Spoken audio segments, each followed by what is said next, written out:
up, everyone? How are you doing? So I'm back again today with some Battlefield 4, and something super awesome happened when I logged on. I ended up playing around with Matimi0. And if you guys don't know who Matimi0 is, he is a YouTuber that plays Battlefield 4, I think, for a living, basically. And yeah, just makes a lot of informational videos. Is a real stand-up guy, a really nice guy, and just is a lot of fun to play with. If you're new to my channel, you won't know that I've actually played with him once before, and I was actually playing with him and Jet, the Desert Fox. More of an airsoft guy, but he plays a lot of Battlefield 4. He plays in their squad up videos. But it was a lot of fun. I basically started the round playing with the AEK, really high round per minute weapon. When I typed into the chat with Matimi0 asking him, what weapon he was using, he said he was using the FAMAS, so I said, all right, well, heck, I'll use the FAMAS too, and I said, may the best man win. And so we ended up having a lot of fun just sort of competing together in this round. And it was just all around, I just had an absolute blast. I hope I gave him a little bit of a run for his money. And anyways, you'll see the score. He ends up actually leaving about halfway through because it was super late, and looks like he probably had to get some sleep. But anyways, we were playing on one of the new Naval Strike maps, the Lost Islands Domination map. So this actually takes place completely in one of the aircraft carriers from Carrier Assault. And so basically in this mode we're playing extreme close quarters. This map lends itself really well to sort of shotguns and really high rate of fire weapons, as I was using before with the AEK, and then ended up using with the FAMAS. So just to give you guys a little tip, basically the AEK and the FAMAS are absolutely like the best weapon you can use on this map if you're going to use an assault rifle. They have extremely high rate of fire, but they aren't as accurate, which you don't really need in a map like this. You want something that has good hip fire, so I ended up throwing on a laser sight on both weapons, and that greatly improves your versatility with this weapon. You'll see me sort of hip firing a lot with it just because you're going to be popping corners and people are going to be just boom, they're going to be right there waiting for you to turn the corner. And so weapons like this really lend themselves well to this game mode, and especially this map. So when I've played with Matimi0 before, I've tried to sort of learn what does he do that makes him such an effective player. What makes pro players, when I've watched them on Twitch and on YouTube and things like that, what makes a lot of these guys good players? What's the single thing that they all seem to do? And a lot of people might just sort of revolve around, oh well, they have great aim, they have great reflexes, they've played a lot of first person shooters. And while that is true to a certain extent, they all have something that the average player doesn't. And what that is more of a sort of common sense sort of thing. If you have a whole bunch of players that are just deadlocked in the center, a lot of the average player might just sort of join that deadlock, that stalemate, and maybe they'll get 2 kills and then they'll die.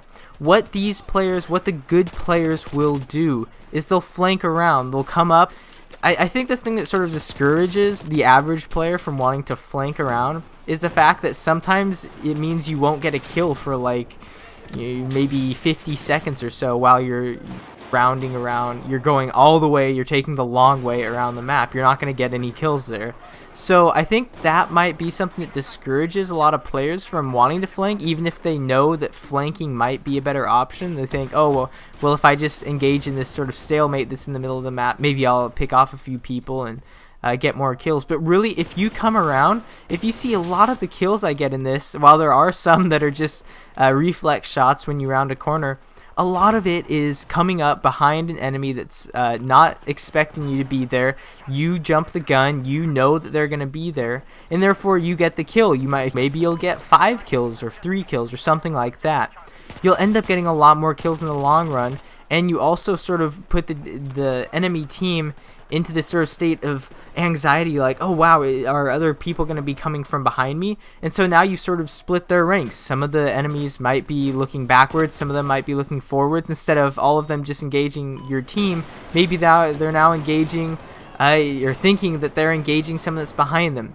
So while this may seem like sort of a complex sort of tactic, it really, it's really something that's pretty simple and pretty intuitive, and it's something that can really help your team. Now, as I said, in a game like this, in this domination match, which you're constantly cycling around the map, it's not as big of a deal, but it is, something if you're playing, especially in Operation Locker, if you're playing that map and you've got that sort of stalemate that is near the C flag or C post, that's something that can be really useful, is just flanking around.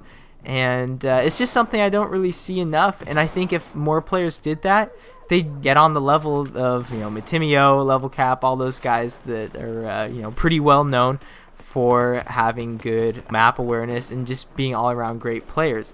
The Level Cap actually in one of his videos even said that he doesn't have the best aim. The thing that makes him so effective is his knowledge, using your brain to think, where can I be the most effective?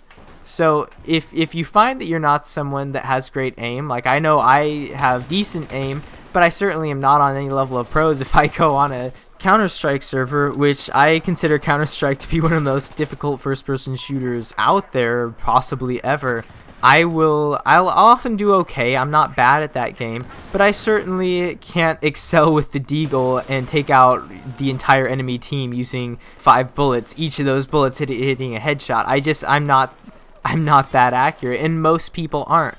So if you're like me and you're like a majority of first-person shooter players, you need to figure out something that works for you. And usually that's going to be flanking, and I highly suggest, if you don't really work flanking into your usual sort of strategy for first-person shooters, I suggest you sort of give it a try. Next time you play Counter-Strike or COD or Battlefield, whatever shooter you're playing, try throwing in a flank in there every once in a while. See if you can get more kills than you usually would if you were just stuck in the stalemate in the middle of the map.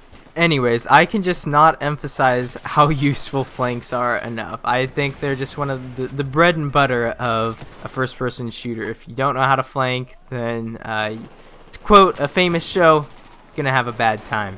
Now, I know there's a lot more tactics that come into play at the advanced level for first-person shooters, and I actually am planning on making a video coming very soon on the tactics that you can use to become a better player in Battlefield. But for now, that's it.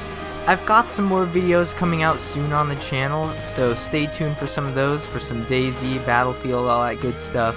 I did want to let you guys know that I am going to be streaming to Twitch more regularly. I just figured out how to set it up for shadow play, and it's just, I've been having a great time. I've already got a few followers, and it would be great if I could see some of you guys on there. I'll leave the link in the description to this video.